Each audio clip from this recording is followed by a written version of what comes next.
When so many people are hungry and dying, where do you start? We know there's enough to go round, but still, so much poverty. Where do you start? You start here.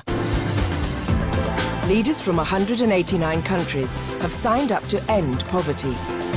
Make them keep their promise, now. We have a plan. The Millennium Development Goals. We have the money and the means. What we want is action.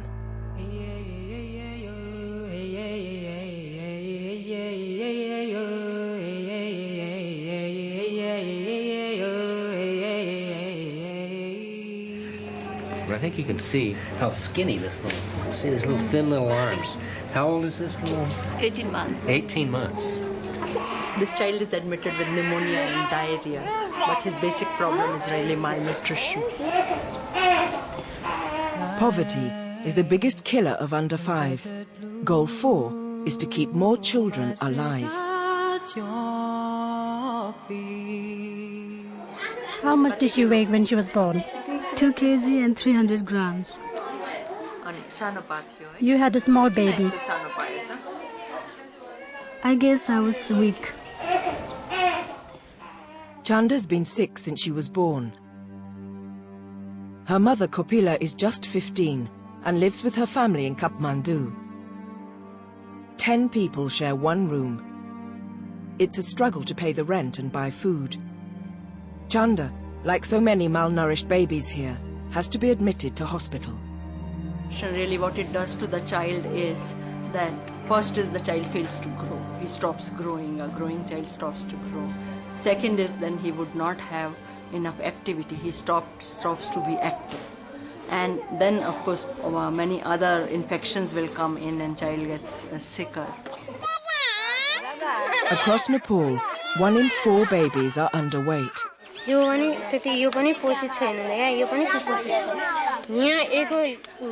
This one is not healthy either. He too is malnourished.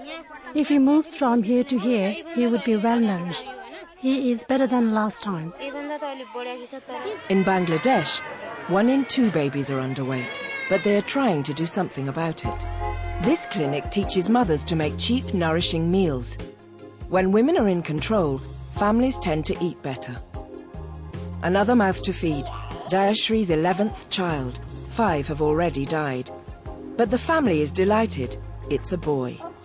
How is your health after so many pregnancies?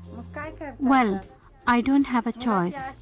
It's the hope of having a son who will live. That's why I have endured so much. The eye, when we look at the eye, it is so pale. And she has this swelling.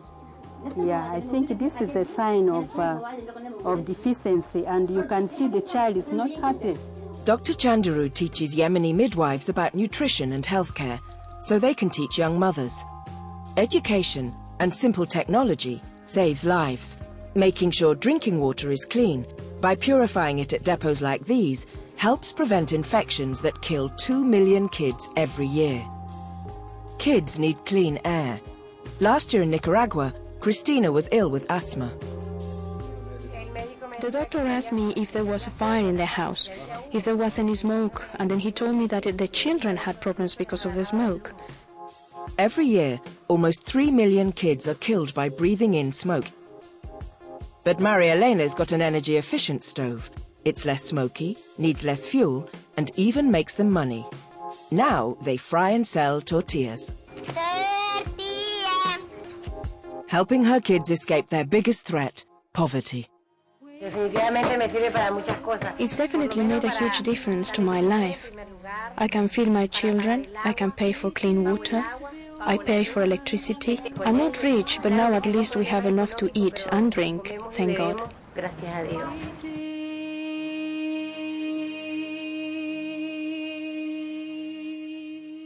Goal 4, keeping more kids alive.